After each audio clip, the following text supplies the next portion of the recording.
was just too perfect to be a coincidence. And so now the judge was looking into Louis as a possible suspect who maybe skipped town after killing Hippolyta. Overton came to a stop outside of the hotel where he had heard Louis was most recently living, which happened to be just a few blocks from Hippolyta's apartment. The judge went inside and approached the front desk and asked the manager if a guest named Louis Baron had been around recently. And the manager said that yes, they definitely knew who Louis Baron was, but he hadn't been here in about a week. The manager said that the last time he had seen him, he was leaving the hotel on the night of November 2nd. And when he said that, Overton perked up because that was the same night that Hippolyta was killed. Like again, the coincidence was just too much here. And so the judge quickly asked the manager, what else can you tell me about Louis? What kind of person was he? Who did he hang out with? Give me anything you got. And the manager clearly didn't know Louis particularly well, but he did say that there was one person he saw Louis with all the time. And often these two people were arguing in the lobby. Now the manager said he didn't know who this person was, but this other person that Louis fought with appeared to be a middle-aged man with blonde hair. Now to Overton, he's thinking, clearly you're referencing Hippolyta, that sounds like Hippolyta, this guy. And so he asked the manager, did you ever overhear what these guys were fighting about? What were the arguments about? But the manager said he really didn't know. He said that, he couldn't ever hear what they were saying. It just always seemed like when they were talking, it was kind of heated.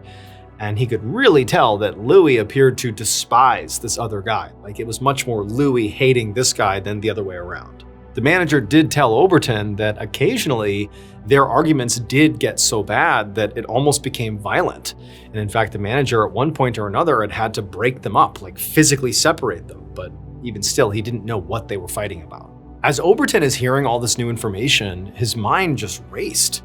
And as he looked around at this pretty shabby hotel in a rough part of town, he realized that the robbery theory might be partly right. But instead of it being some random thief, Hippolyta might have been targeted by someone he knew, like Louis.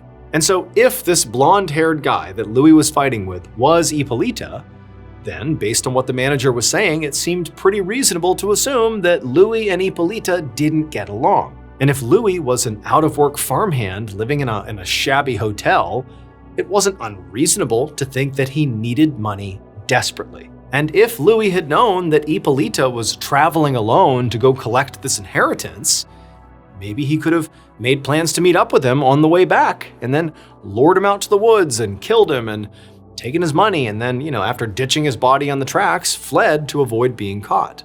And if Louis really did have all that inheritance money on him, with all that cash, he could be anywhere by now. And so Overton realized he might never find him.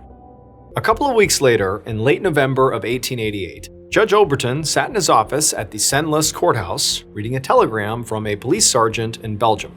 Police all over France and Belgium had been searching for Louis Baron for weeks now, but this telegram was bad news just like all the others. This one said that no one in Louis' hometown had heard from him since before Hippolyta's murder, and there was still no sign of him anywhere in Belgium.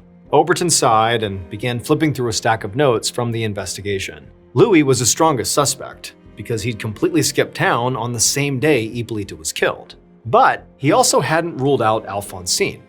She'd acted incredibly suspicious when Overton spoke to her, and now Overton had discovered that she actually might have lied to him. He'd looked into the inheritance Hippolyta had supposedly gone to collect in Belgium, and he couldn't corroborate any of the details that Alphonsine had given him. So the judge had looked into this inheritance that Hippolyta had supposedly gone to Belgium to collect, and so far anyways, he hadn't been able to corroborate any of the details that Alphonsine had given him. They hadn't found any record of this relative who supposedly died recently and was the one passing the inheritance to Hippolyta and his family. This person just didn't seem to exist. And then there was Etienne, who'd been found at the literal crime scene, covered in blood. But he'd had an alibi. And since this was 1888, DNA analysis didn't exist, so Overton had no way of proving